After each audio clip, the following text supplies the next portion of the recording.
क्या आप किसी ऐसी जगह जाने की हिम्मत करेंगे जहां मौत का साया मंडराता हो? एक ऐसी जगह जिसको सरकार ने भी वांटेड डिक्लेयर कर दिया हो। स्वागत है दोस्तों, राजस्थान के अलवर जिले में स्थित भानगढ़ में, जहां दिन में तो टूरिस्टों का मेला लगता है, लेकिन रात होते ही यहाँ चीखें सुनाई देती है।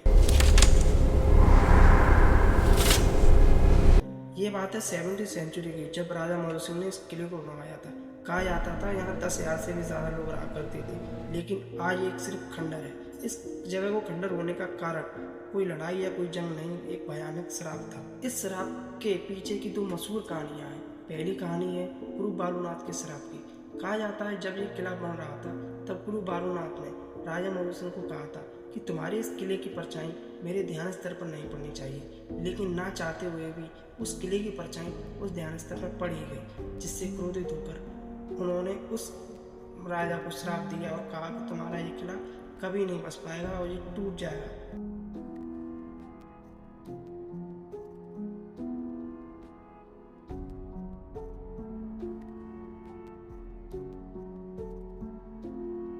दूसरी कहानी बहुत ही फेमस है, जो कि राजकुमारी रत्नावती और तांत्रिक सिंधिया की है।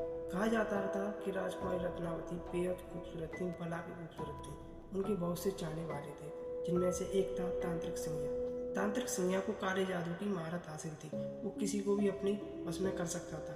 एक दिन क्या हुआ, उसने एक सेंट की शीशी खरीदी, जिसपे उसने काला जादू किया और उस शीशी को रानी रत्नावती को दे दी। लेकिन रानी रत्नावती उसके मंसूबे को समझ गई थी और उन्होंने उस सेंट की शीशी को एक पत्थर पर फोड़ दिया और वो पत्थर ढरकते ढरकते सिंघिया के ऊपर जा गिरा, जिससे उसकी मौत हो गई। लेकिन मौत होते होते सिंघिया ने श्राप दिया कि तुम्हारी मृत्यु हो जाएगी और ये जगह कभी नहीं बस पाएगी और ना ही ये कभी आबाद हो पाएगी। लोगों का मानना है कि आज भी राजकुमारी रत्नावती और तांत्रिक सिंघिया की आत्मा उस किले में भटकती हैं। कहा जाता है कि आज भी उस किले से चीखने की, चिल्लाने की आवाज़ें सुनाई देती हैं। कुछ साल पहले 3 दोस्त हुआ करते थे, जिन्होंने आपस में चैलेंज लिया और उन्होंने कहा कि कौन किले के अंदर जाकर के पूरी रात बिताएगा। लेकिन सूरज ढलने के बाद जब वो तीनों के तीनों उस किले में गए, तो उनको कुछ पैरानॉर्मल एक्टिविटी का महसूस होने लगी।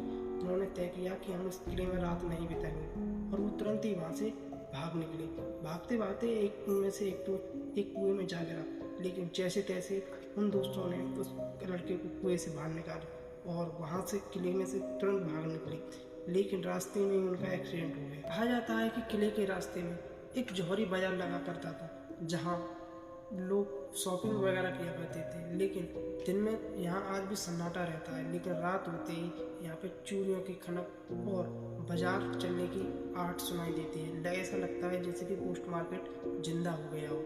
क्या ये सब सच है या फिर ये सिर्फ मनगढ़ंत कहानियाँ? लेकिन सवाल भाई है, तो फिर एएसआई ने वहाँ पर बोर्ड क्यों लगा हुआ रखा है कि रात के वक्त यहाँ पे किले के अंदर जाना सख्त मना है? भानगढ़ एक पहेली की तरह है। एक तरफ इसकी खूबसूरत आर्किटेक्ट है जो हमें इतिहास की याद दिलाता है, और दूसरी तरफ अनसुलझे राज है जो डर पैदा करते हैं। क्या तांत्रिक सिंधिया का भूत आज भी यहाँ मंडराता है, या ये सब हमारे मन की कहानी है? अगर आप कभी भानगढ़ जाएं तो ध्यान रखें, वहाँ की दीवारें बोलती हैं। आज भी वहाँ की मिट्टी उन श्रापों का बोझ ढो रही है। अगर आपको जीवन में मौका मिले तो क्या आप भानगढ़ जाएंगे और वहाँ पर रात बिताने की कोशिश करेंगे? कमेंट में ज़रूर बताएं। और ऐसे ही स्टोरी और मिस्टीरियस कहानी सुनने के लिए हमारे चैनल को सब्सक्राइब करें और लाइक ज़रूर करें।